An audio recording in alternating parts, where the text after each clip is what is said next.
You are now listening to the fastest show on IE Sports Radio. My name is Darryl Kinsey Jr. welcoming you taking a lap extra mile for today, November 3rd, 2025. Well, champions have been crowned in NASCAR. The WEC prepares to claim its champions in Bahrain. The NHRA is one step closer to their championship after the races in Nevada.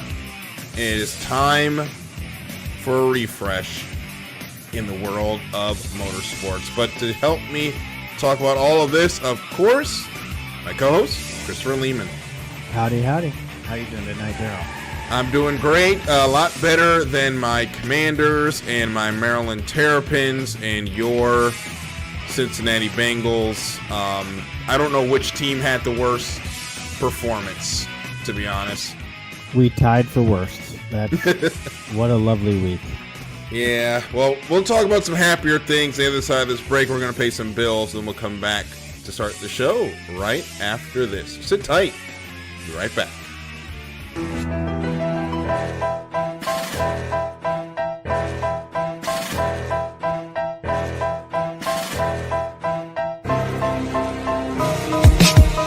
For the last 10 years, IE Sports Radio has been bringing you amazing content ranging from interviewing legendary athletes, coaches, and other authorized media personnel to building tailor-made shows dedicated to all major sports cities around the country. Make sure to follow us at IE Sports Radio on X, Instagram, Facebook, TikTok, and YouTube to keep up with the latest in sports and with all of our shows. Also, make sure to check out our daily updated website at iesportsradio.com. At iesportsradio.com, you can see our daily show schedule and check out all of our show pages with personal bios to learn a little bit more about each of our awesome hosts. In addition to our show pages, you can catch the IE Sports Radio blog, Hall of Fame, Fans of the Month page, and our merchandise shop including t-shirts, tank tops, caps, long sleeves, hoodies, and more. For now over a decade here at IE Sports Radio, we've continued to be by the fans, for the fans, and we thank you all for your support and for making IE Sports Radio your direct feed for all that is sports.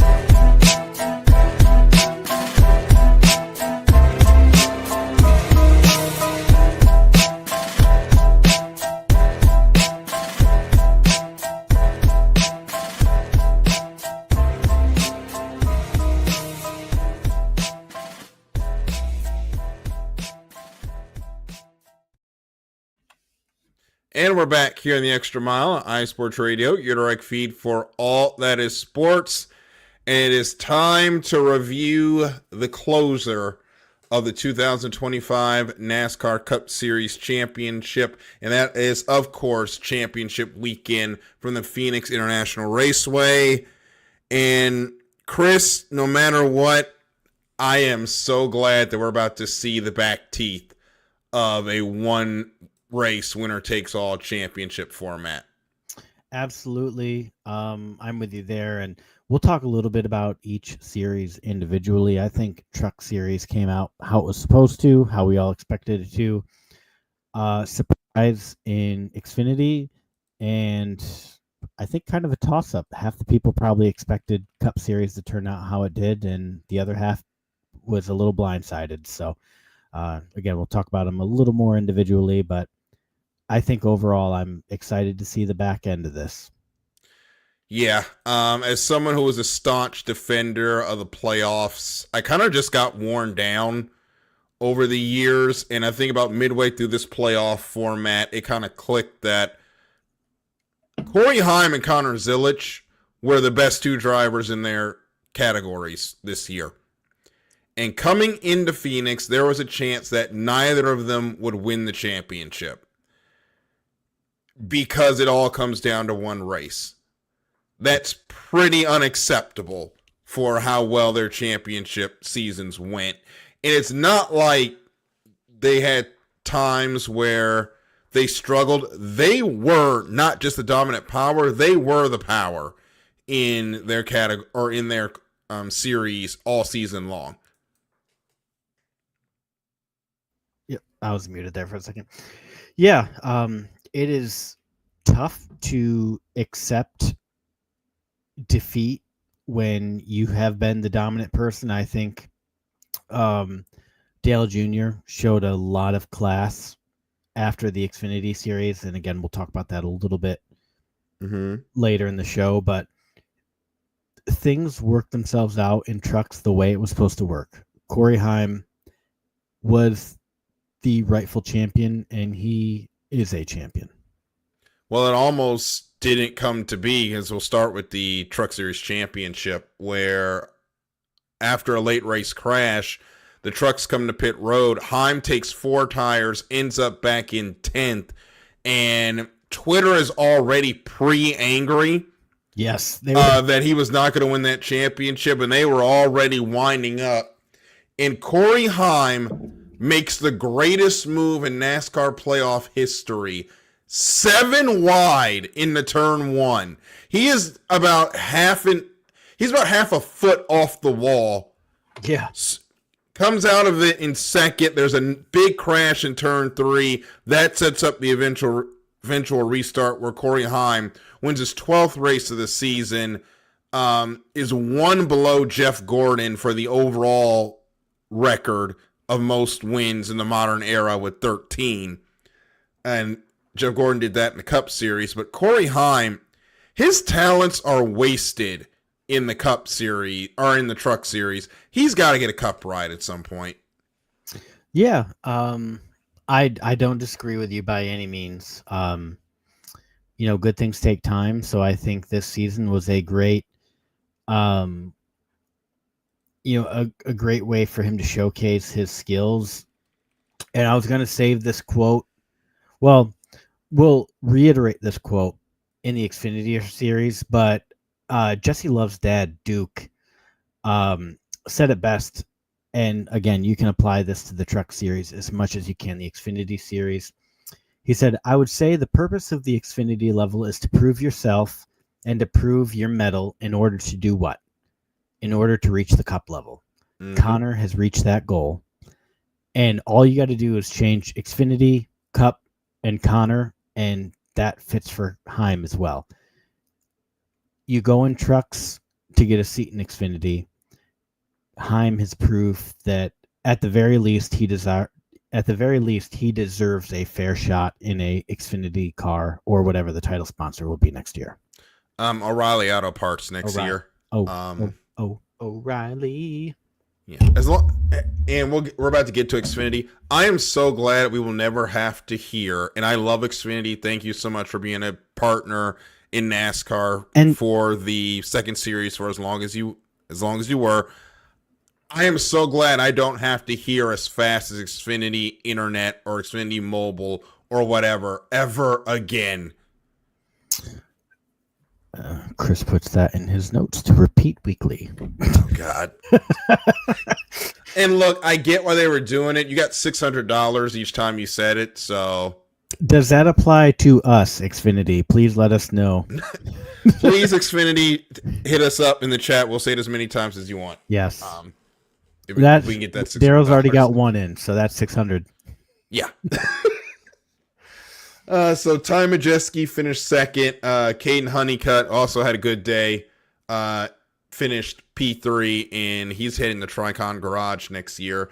Tyler Ankrum really was not a factor in the championship and that's kind of a theme of this year where there was one driver that was just nowhere. He finished P14.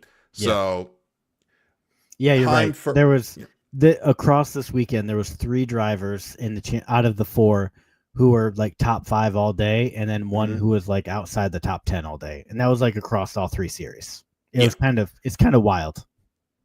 And we're going now into the Xfinity Championship Series race, and this was the controversial race. This was the worst case scenario if you're NASCAR, if you wanted to do the 3-3-4 format. Correct. Because Connor Zillage should be the Xfinity Series champion. Yeah. Instead, it comes down to one race. Jesse Love, who won 2 races all year. One of them was a super speedway. He won the first race and the last race. Yep. He bookends the season with wins the championship, and Twitter went ballistic. Yep. And it wasn't just Twitter. Jeff Gluck tweeted out that the mood at the track after Jesse Love won that championship was just off. by his words. It wasn't about Jesse Love winning. It was about Connor Zilic losing. Yeah, absolutely. I don't disagree with that. I forget who it was, but somebody put together a great graphic of it wasn't necessarily Connor Zilic's season. It was more just the 2025 season by stat. So last sled, most top fives, most top tens, most top 20s, whatever, what have you. All of these different top whatevers, most whatevers. And Jesse Love was in like two of them. And yes, Connor Zilic was virtually in every other one. And I forget the Twitter account. I might have even liked it. Connor Zilic retweeted it, so I'm going to his Twitter. Yeah, he did. That's how I saw it. Yep. Yeah. It was Connor Zilic. Yes, he retweeted it, and he wrote like whelp or something like that. And you are absolutely right. Thank you for that, Darryl.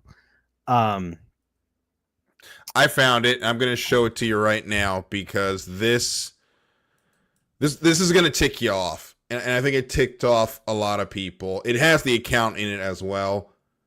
As I share the screen here. Yeah, so props to whoever put this together for sure.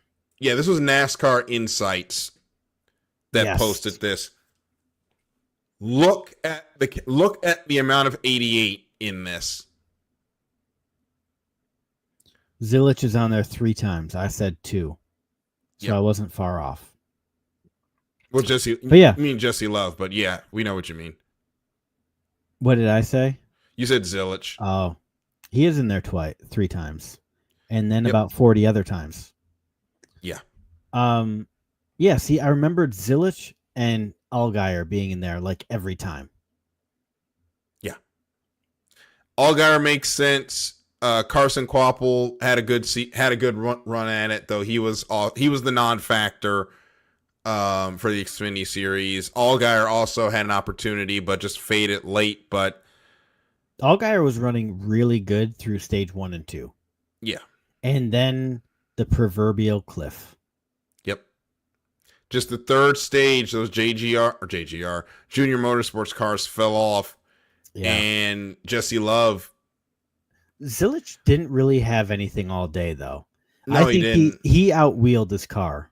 He definitely got more out of it.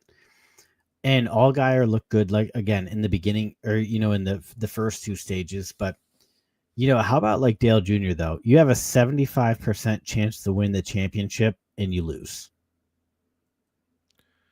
Like he was gracious in defeat. He really was. If anybody had a reason to be ticked off and mad and go off, it was him, and he was gracious. The fans were not as gracious. They do not want this playoff format to continue.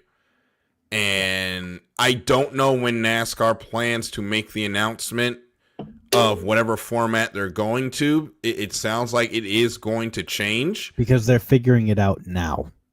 Probably. They probably had 10 contingency ideas on a board based off of how this weekend goes. And now they're strategizing how each announcement goes.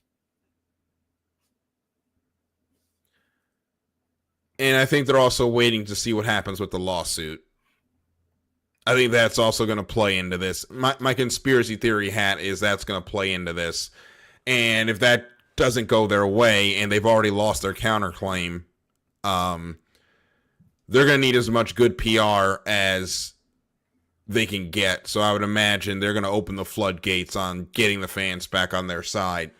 So we'll see what happens. But the final results of the Xfinity Championship race, Jesse Love wins. He's a champion. Connor Zilic in third.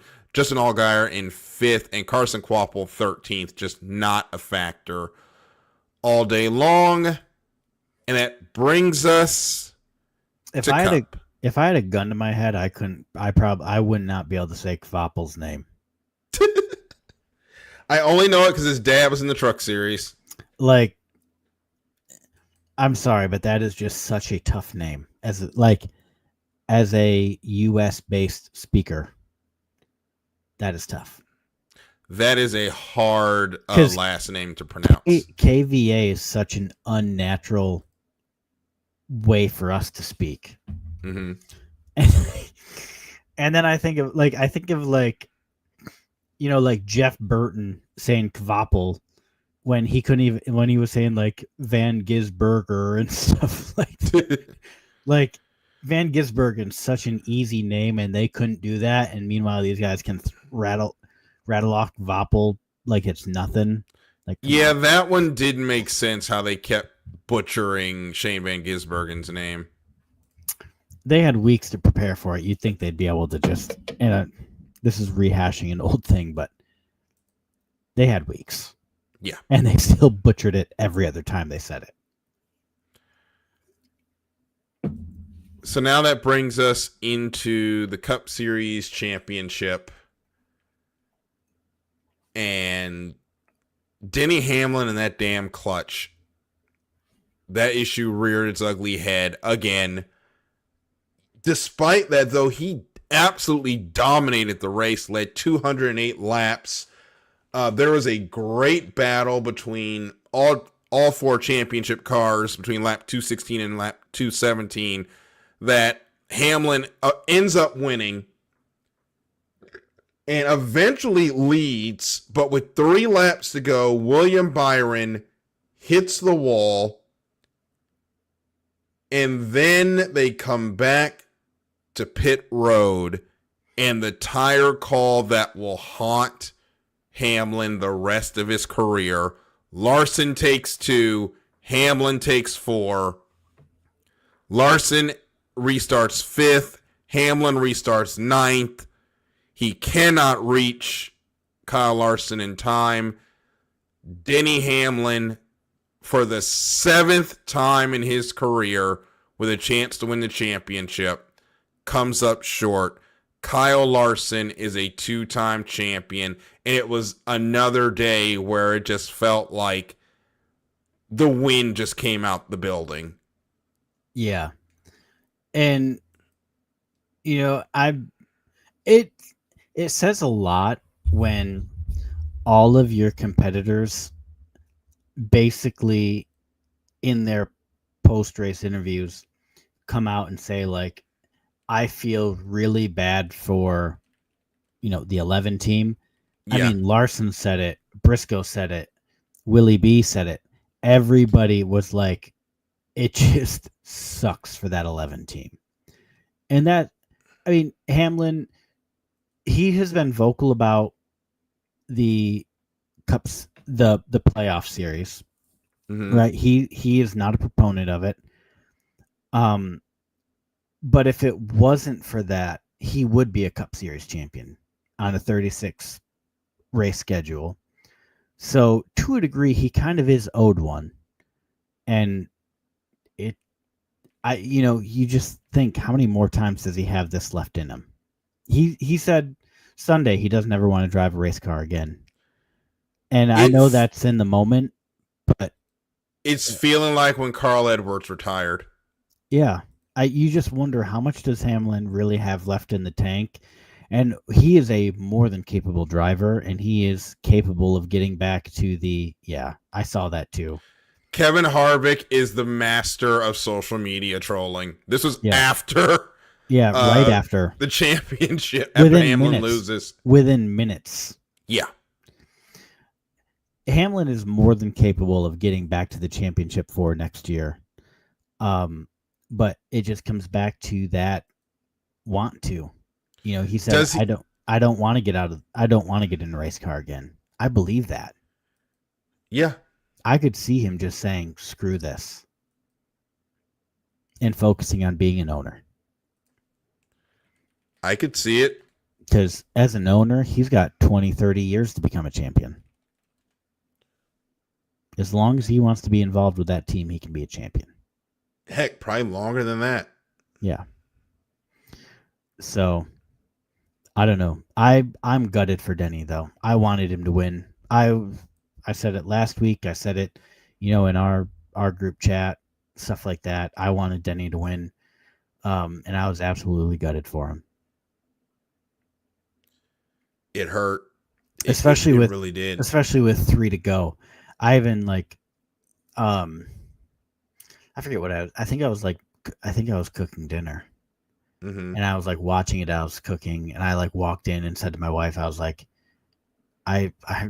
she was hanging out with Henry, and I walked in. I was like, Denny's leading, 3 seconds, 9 laps to go. This is his, or something like that.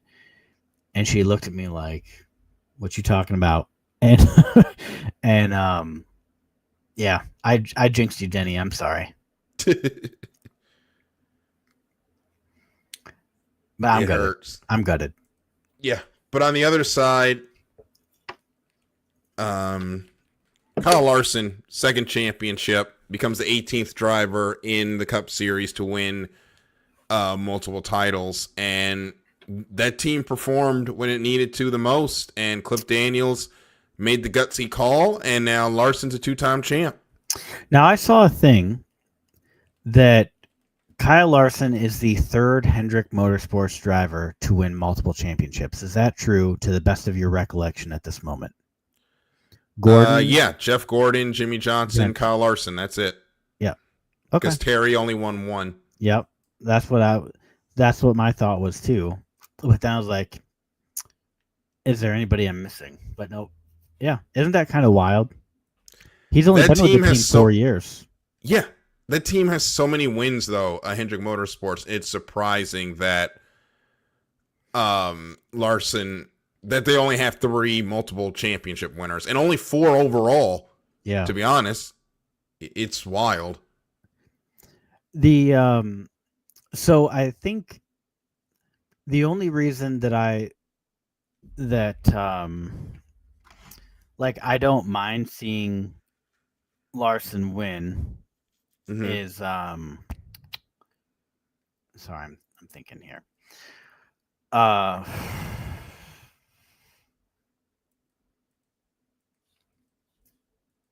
Sorry. It's hard because we were expecting this was going to be Hamlin's race. Yeah. So the only reason that I think I'm okay with I don't want to say okay, but I find Larson winning a championship okay is because you have Rick Hendrick's son who ran the 5 in that scheme. But then on the flip side, you've got Denny and JD, and they were obviously extremely close. So honestly, out of the 4 cars in the championship, it was either the 5 or the 11 I wanted to win. And so that's kind of, my silver lining, I guess, is that, Rick Hendrick gets to see his son's number in, win a championship again. It's going to be, and that scheme that Ricky drove as well. Yep. So there's a lot of feel good here. But again, we spent more time talking about the format than we are the actual championship. And that's not a good thing. I think all 3 weekends we've just sat on pins and needles hoping the guy that comes in, wins it, that's supposed to win the championship, wins it. Yeah. And that's unfortunate. And that is a sign that this championship needs to change. Because you cannot run this back next year at this point. I think fans are done. They're about ready to revolt because of other things. And the problem that NASCAR is running into, that if it turns into apathy and fans just don't turn on the TV anymore because it's already starting, you're in trouble as a sport. You're already losing a lot of people hand over fist because of the cord cutting. But if you start losing what little base you have, it's over. Yeah. I mean, I don't want to say take me for an example, right? But I think I watched 3 races this year in total for NASCAR. Mm-hmm. And I'll tell you that the reason that I didn't watch a lot was, 1, the majority of races start in the middle of the afternoon, which That is tough. Which is a family, right? Because it's me, my wife, and my 4-year-old. Mm-hmm. We're just doing stuff, especially through the summer and the good months. We're just doing stuff. So you've got the time is rather inconvenient. Whereas like Formula One, I don't miss a Formula One race. And I know that NASCAR can't start at 9 o'clock in the morning Eastern time, right? I know that that is not a feasible option. But you've got these races and they take 3-4 hours every single race. And if it starts at 3, besides just losing half your day of productivity or time spent with your family, you're also talking dinner.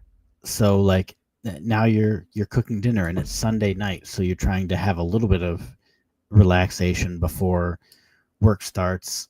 NASCAR just definitely has a problem. And then you've got like TikTok and all this other stuff that's really like ruining the attention spans of people. And NASCAR really has to figure out how to adjust to younger folks, and especially, and I don't mean this in a bad way, but I kind of do at the same time. But like, they have to recognize that younger parents, specifically dads like myself, choose to be active in their children's lives now. Like I get in like the 70s, 80s, 90s, dad sat down on the couch at noon because I started at noon, and he was cracking Coors Lights, smoking, sitting there watching those races religiously. But like you've got like the dads who are our age, Darryl, and we're doing family stuff. We want to be involved with our families. I will choose hanging out with my wife and son 10 out of 10 times over watching a NASCAR race. They need to figure out how to get the younger demographic to watch. Noon starts would help, but I think the main problem is you've got to, again, it goes back to this championship issue. I think that's the main issue. And if you fix that, that's going to help. But they've got to find a way also to get their drivers back into the mainstream. It would help if they would stop supporting Republicans so openly, especially the way that party is, because I'm telling you, that's one of the main reasons why NASCAR is falling out of vogue. And I don't like getting political with it, but what the was rampant... Go ahead. What did Tyler Reddick tweet that he had to delete? Trump said something about the sport in 2020 was when Bubba was doing his stuff. Don't even get me started on that. When Bubba said the thing about the Confederate flag, Trump made a comment. Tyler Reddick basically told him to piss off, and RCR, 1, made him delete it, and 2, basically fired him. Yeah. Because then all of a sudden, we're going to let him go to 2311 2 years early. They fired his ass because of it. Which I'm fine with. He's probably happier there, realistically. Yeah. But if they don't get with the times socially, they're definitely never going to get where they're supposed to be, or back to where they were. Yeah, and they had done such a good job, like during and immediately following the pandemic, and a non-political take, or like that has nothing to do with politics, right? The pandemic, whatever, it was what it was, but they did a great job of capturing an audience during it. Yes. And then they lost it. They really did. And I think that it comes down to, and I see it with on the football side of things, like the Brown family owning the Bengals, and they're stuck in this like 80s universe of managing things. NASCAR is stuck in a previous time. They just need to what you were saying, be socially aware. Yes. I think they made a great step with saying, we don't want to see the Confederate flag around here. But then it seems like they kind of like backed off on it. Well, then they did the half step of, hey, no more political sponsorships, but then you allow a individual that denigrated not only your sport, but your only black driver. You allowed him to make your race a campaign stop, not once, but twice. Yeah. NASCAR's got a lot of stuff to fix, and as I've said at this point, I don't know if the France family is the one that can lead them into the next generation. I don't think so. Nor do I think the Brown family is correct for the Cincinnati Bengals. No. Absolutely not. But Dan Snyder sold the Commanders, right? Well, they kind of kicked him out the building. Yeah, I wish they'd do that to the Brown family. You got lucky. Yeah, we did. And I'm sorry, but we talked about this before, but it is not necessary to zoom in and slow-mo nasty injuries on TV. Mm-hmm. Please stop doing that. Yeah. That is in reference to the Jaden Daniels injury on Sunday. I don't need to see that ever again. It'll be on a commercial. I hope not. It's just NASCAR does the same thing. They just broadcast the wild stuff. Yeah. So we're going to take a break. When we come back, we're going to review, well, actually, before we leave, the final results for the Cup Series. Ryan Blaney actually ends up winning the race, by the way. Yeah. He gets overlooked for that. Yeah, Brad Keselowski also, second place. Great run in the season for them. Kyle Larson is going to wrap up in third. And Keselowski was leading right up to the last lap, right? Yeah, he had the lead there for a little bit. Because it was a green-white checker, and I think he had the lead through that white flag, or like the green flag of the green-white checker, and then I think he lost it on the last lap. Yeah, the cars that I think it was stayed actually out. the last turn, right? Yeah, he lost in the last turn because Ryan Blaney just made a bonsai charge. Yeah. And, yeah, the cars that didn't take tires really had the advantage there. They really did. Blaney wins. Except for Bowman, he ended up just dropping back despite restarting third. I think Bowman ended up getting roughed up because he finished well down the order. Yeah. But he restarted third with the green-white checker. Yeah, Bowman ended up 15th after all that. So Larson was third. Chase Briscoe, who was battling a vibration and tire issues all day, he took 4 tires as well. He ended up 18th, and William Byron finished 33rd. Before we go to wrap up on Denny Hamlin, unfortunately, Chris, I think he's going to go down as the new Mark Martin.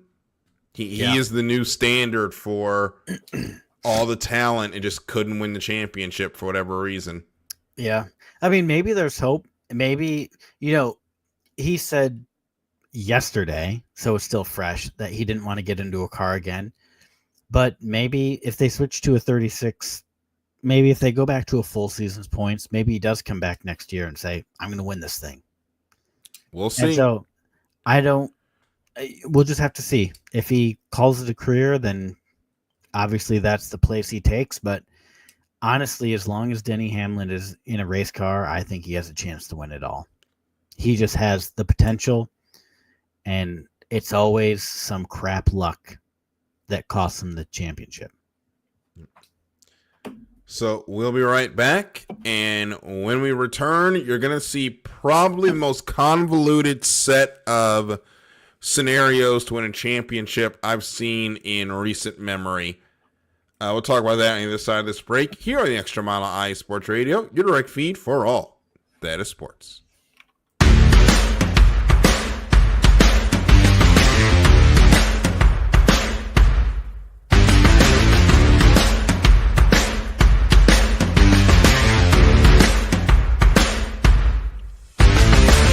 Hi, esports radio fans. This show is brought to you by Planet Jerky Premium Brisket Beef Jerky. Planet Jerky is the official jerky of the 2022 California League champion Lake Elsinore Storm, single A affiliate of the San Diego Padres. This all brisket jerky has gluten-free options, contains no MSG, no sodium nitrate, is low in sugar, and high in protein. Go to their website at planetjerky.net and follow them on Instagram at Planet Jerky. Planet Jerky, the jerky that's on a whole other planet.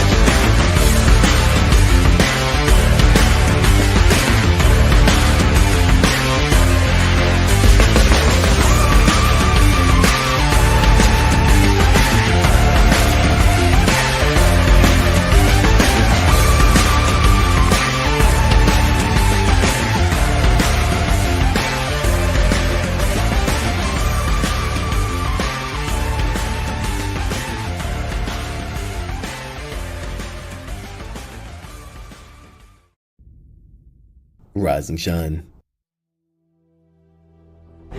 It's 4 a.m. The stars are still out.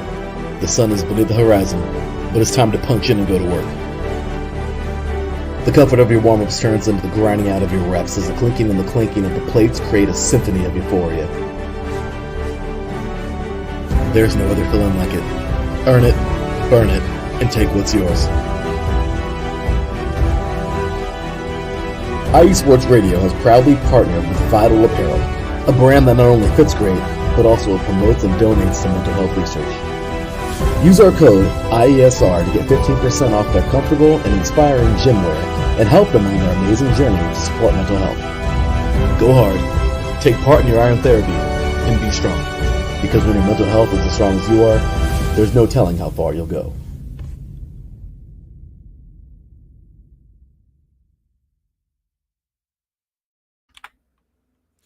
And we're back here in the Extra Mile on iSports Radio, your direct feed for all that is sports. And we're going to get into the World Endurance Championship. The final race for that series is coming up here this weekend, the 8 Hours of Bahrain. And it's been a great season as well as usual for the WEC in the modern era. The hypercar era never disappoints, and we come down to now between 3 cars in each category. We're going to start with hypercar. Ferrari basically just has to finish in front of everyone to win the championship. As we head over to the World Endurance Championship website, I'm going to get the points up. But Chris, this race is going to get started at 2 p.m. their time. It should wrap up around 10. That's going to be early in the morning for us here in the States. You plan to get up early for this one? No. No. And it's because, no, not because, but like as a parent, I am sleep deprived. All right. And you got the second one coming, so. Especially more so after daylight savings time changes. Mm-hmm. Because, like, while you got to fall back one, we just woke up an hour earlier on the clock than usual. Yeah. My son was in our room, like, ready to go at, like, 4:45. So apparently the clock did not go back for him. It did not. It absolutely did not. So that's where we're at. Oh, the time's a little funky right now. Yeah, he'll get used to it eventually. We won't. So this is the World Endurance Hypercar Championship. Ferrari leads the way with 204 points. Porsche 165 and Cadillac 143 in the manufacturer's title.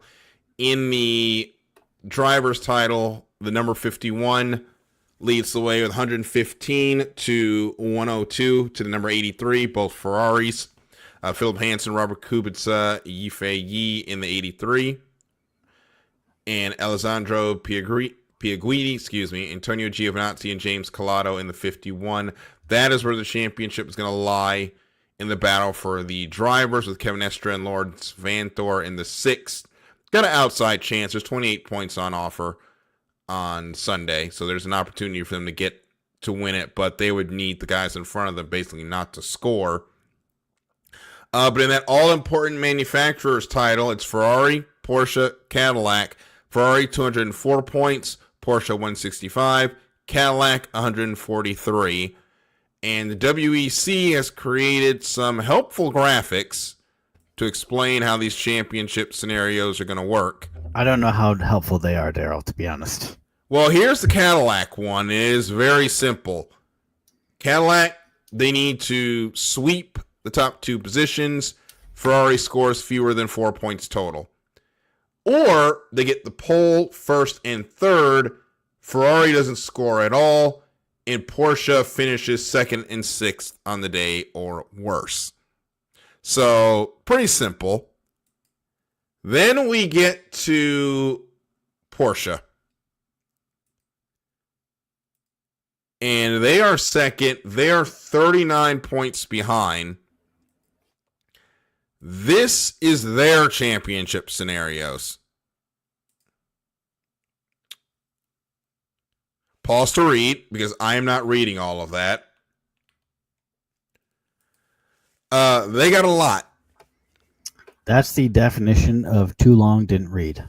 Yeah. So they need 1st and 9th, Ferrari doesn't score, or pole, 1st and 8th, Ferrari is 9th or worse, 2nd and 4th, Ferrari does not take pole, finishes 9th or worse, or they finish 2nd and 5th with their 2 cars, Ferrari is 10th or and worse, 3rd and 4th, Ferrari doesn't score, Cadillac does not finish 1-2, 1st and 10th or 9th, Ferrari doesn't score, 1st and 8th, and Ferrari is 10th or worse, 1st and 7th, and Ferrari is 9th or worse. Did you get all those scenarios? Because I'm not reading it again. Yes, I'm ready for the test. The short answer is Porsche needs to be 1st and 9th, and whatever happens after that happens. Because it's too convoluted to figure out, especially the 8-hour race. In the LMGT3 category, in the team's championship, it is between Manti First Form, Vista AF Course, and the 81 for TF Sport. Manti First, 105 points. Vista AF Course, 94. TF Sport, 81. Again, maximum points you can get are 28. So there is an opportunity for anybody in the top 3 to win this championship. TF Sport just has to go for broke and hope something happens to the cars in front of them, but it's going to make for an interesting 8-hour event that gets started early in the morning on Sunday. And then we have the NHRA Las Vegas Nats. They wrapped up their penultimate race on Sunday. Top Fuel, Brittany Force defeats Sean Langdon. Brittany becomes the winningest female in Top Fuel with 19 victories. Sean Langdon, though, looks like he's going to win that championship when they get to Pomona. In Funny Car, Matt Hagan beats Austin Prock in the final. Prock holds a 101-point lead heading into Pomona. Hagan's going to have to hope Prock doesn't make it through the first round, then he's going to have to run the table to win the championship. Dallas Glenn opened up his advantage with a win over Matt Hartford. And Gage Herrera tightens the deficit to Gatson and to Richard Gatson, his teammate, in Pro Stock Motorcycle to 21 points with a win over Angie Smith. That is going to be the most competitive category when the NHRA heads to the In-N-Out Burger Finals in Pomona November 13th through 16th to wrap up the season. And now that leads us, Chris. We got the Supercars coming up in 2 weeks. Sandown, the semifinal event. Got 7 cars still in it. That we do. It's exciting. We got 2 weeks between now and that race, but yeah, I'm excited for it, Darryl. But we do have an opportunity to have a repeat of Phoenix with the Connor Zilic thing. I hope not. So for the NASCAR fans here, new this year to Supercars is essentially NASCAR playoffs, but there's not 3 races between rounds. There is 1 race between rounds. 2 races if you get real technical, but the way that Supercars works is they have multiple races in 1 week. So it's exciting, but my boy Brock Feeney picked up the dub and won the championship this week. I don't know if you saw that or not. But yeah, they won the 2025 Brock Feeney, that is, and Brad Schumacher won the 2025 GT World Challenge Australia, powered by AWS Pro-Am. That's a mouthful. That is a long class name, but congratulations to them. And that had a pretty crazy deal. I don't know. Did you read the article? I didn't get a chance to read it yet, but I'll definitely check it out tonight. So basically, a penalty is why they won. Oh, no. The Ferraris should have won, but they got a penalty that dropped them back from like P3 to like P7, and the Ferraris got cost the championship because of that. Oof. Oh, he won. The Ferrari came in second, but was handed a time penalty for accelerating too early at the restart of a safety car, dropped him to 7th, which ended up costing Ferrari the overall championship. That's gonna sting. Yeah, that's gonna sting for quite some time. A procedural penalty takes you out of it, and I'm telling you, 99 times out of 100, he does not do that. No. Nope. And so Brock Feeney does end up winning a championship. So if he doesn't get the Supercars one that he deserves for winning 12,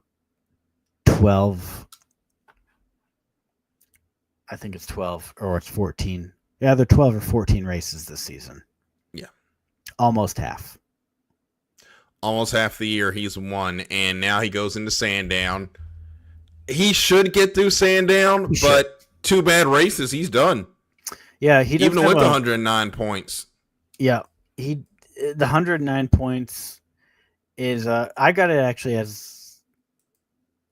Oh yeah, 109 or no? Sorry, 136 to the cut line. Is it? No. Well, that's as it is now. I'm gonna go and check. No, they got it funky. They got it funky. He's only 150 minus 66. Okay. That's 84 points to the good. Well, I've got it on the website now, and it seems like they're because this is back from the top 10. Sorry, I'm looking at they haven't updated the wrong one. Have they updated the website yet?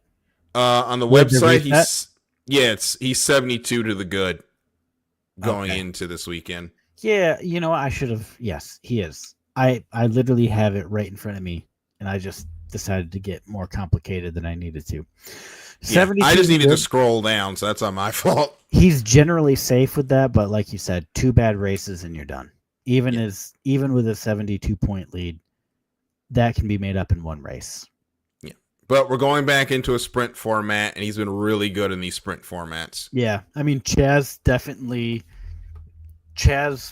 owned the Gold Coast. He swept it. But yeah, I think Brock and Chaz are definitely your 2 to watch. And I would love to see Kai Allen sneak through again. Kai Allen sneaking into the Final Four would be great. But I think he would be the Jesse Love in this situation, where if he wins the championship, you're going to see a meltdown. Yeah. But again, and this is kind of something I said to Matt Owens in our group chat. Either the Supercars series does not know what they're about to get into with the final series, which is their equivalent to the NASCAR playoffs, or they just don't care. Because if you go to a Supercars post, in NASCAR, anytime NASCAR posts, somebody's bitching, pardon my French, about the playoffs. The playoffs and horsepower, you can guarantee those two things are in any comment. But nobody is talking about the possibility of Brock Feeney, who again has won 50% of the races this year. Nobody's talking about how much of a travesty it would be if he lost the championship. Mm-hmm.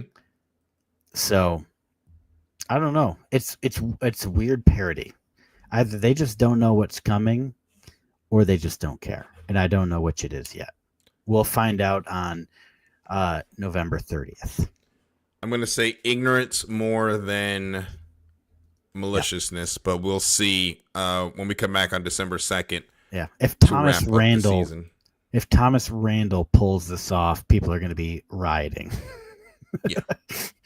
Actually, sorry, we'll be back December 1st because that is not December 2nd. Are we going to come back after Sandown? I thought we were going to come back for like a quick, because we'll also have a little Formula One to talk about too. We'll see. I think the original plan was December 1st to wrap up everything. Yeah. So we'll hold on to that, and if we do a show in between, we will definitely let you guys know. But Formula One might not even be done by December 1st. Yeah, with how it's going. Maybe we'll have to do I would say if Qatar settles the championship, we call it a season, but we might have to come back on December 8th. Hopefully it's to talk about this guy winning a fifth in a row. We will see, but we're going to take a little... Well, we'll see, but we'll let you know how things go with the rest of the season and our plans for the end. But this is the wrap-up of the 9th season of the Extra Mile, and there are some changes that are going to be afoot. After 9 incredible seasons as the Extra Mile, we've decided to hit pit road for a fresh set of tires to carry us forward. In this era, we've had many legendary moments, from the interviews with Zach Brown and Mario Andretti before the Memorial Day trifecta, to the COVID red flag, a series of interviews during the unprecedented COVID-19 pandemic of 2020, where we interviewed some of the sport's future stars like Amber Balsan, Stingray Robb, and Raja Karuth. But as with all things in racing, changes must come. Formulas change, rule sets get tweaked, and the sport you love takes on a different look. That's why tonight we announced that the Extra Mile moniker has taken its final lap. And on December 1st, it pulls into the garage one final time. But we are also thrilled to unveil our new name, Apex to Asphalt. This name is a salute to every corner, every straightaway, and every legendary track around the globe, because we love it all. From conquering the mountain at Bathurst, the prestige of Monaco, the high banks of Daytona, the challenging curves of Le Mans, and the historic bricks at the Indianapolis Motor Speedway. The show you love is still here. Same hosts, same network, same deep dives, but a brand new energy. Thank you for 9 years of going the extra mile with us, and we can't wait to embark on this new journey around the world with Apex to Asphalt. And I want to thank, at this point, Chris, thank you for being here. Michael Ward, who is a longtime co-host with me from the very start. Caitlin Nault, formerly Caitlin Seam, Lolita Camello, Larry B. for bringing up this show, bringing me this idea. I was just sitting there watching the Rolex 24 9 years ago, has led to all of this. And I loved it. It's incredible. And I cannot wait to go with this new era that we have planned for you all. Yeah, I'm very excited. This is something we've talked about for a couple of years, and we just never felt that what we were coming up with was adequate enough to make the change. And I think, our discussions over the last couple of weeks, we finally felt like we had something worth making the change for. Mm-hmm. So Apex to Asphalt is, going live with the Daytona 500 next year in our season opener. And Darryl and I could not be more excited to, bring that new energy to the racing world, but also just to ourselves. I mean, this podcast is as much for us as it is for the viewers. And, we love just sitting here and talking motorsports to each other week after week. And it's just something that we've talked about for a long time. And it just feels great to finally say we have something worthy of change. And I look forward to personally, and also Darryl as well, living up to a new name, a new branding. And I think the future is going to be great for us, Darryl. Yep. I cannot wait. So December 1st, we will bring it in for the racing world that was, depending on how the Formula One Championship is shaping up. We will wrap up the year that was in motorsports. It's been exciting, been controversial, been a lot of fun. We'll wrap up December 1st, and then we will be on a break until the week before we'll see, because that's my birthday week this time, and it falls on a Monday.